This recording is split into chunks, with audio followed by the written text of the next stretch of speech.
growing up, I was in a really abusive situation, and there were a lot of men in and out of my life from my mom. I wasn't a believer in the Lord.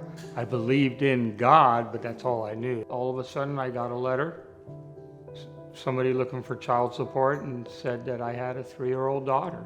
Didn't know what to do, so within 24 hours, I drove to the only lead I had where that mail came from.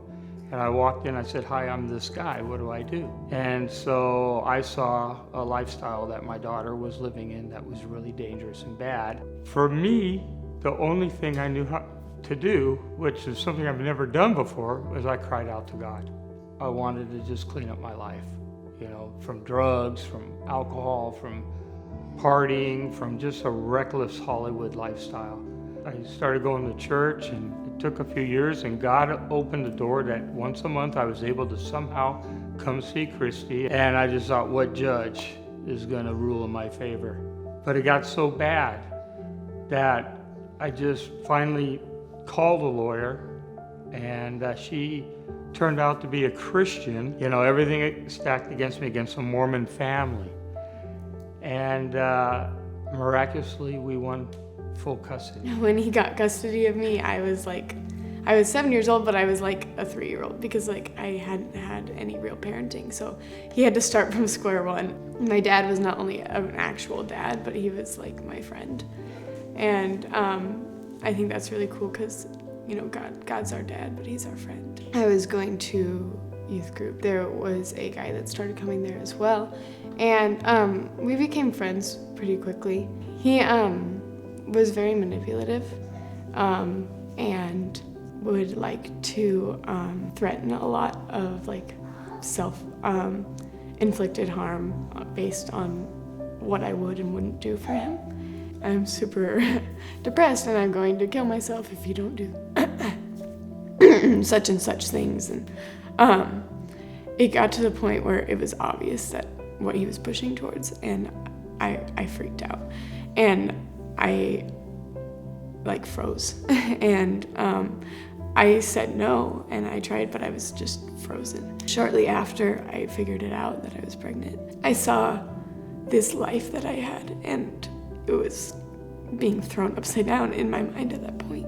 We had a lot going on in our life. We were getting ready to move, we were getting ready to graduate and move to New York because I had gotten accepted into my dream college here, and I was 7 months along at that point. And I was super small, so people didn't know, but it was starting to get to the point where yeah. And the person that asked me talked to my pastor, and my pastor talked to my dad. And so I went and sat in my room, and I just waited for him to come in. And I was terrified. I didn't know what to do. And I felt like a disappointment. And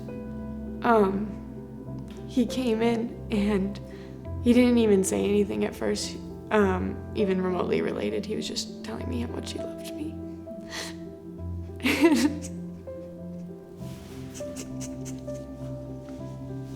I knew he knew, but he didn't say it. He just kept telling me how much he loved me and supported me in everything that I was doing.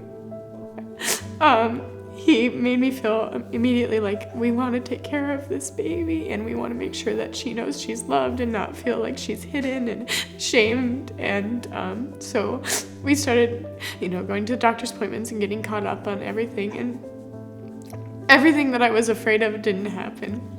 I was fine. I graduated school. My school knew, and they were okay.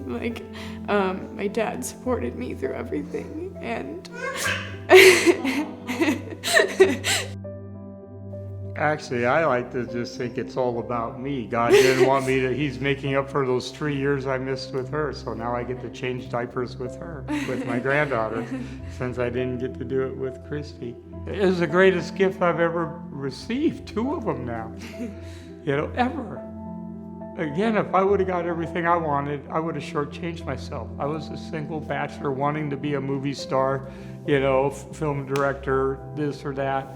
Well, God's certainly given me a lot of stories to tell. She was going to go to New York and go to school, and I was going to support it and come visit. But then I thought, I'll go with you and take care of the baby with you. I had no idea what I was getting myself into. But we found a great church here.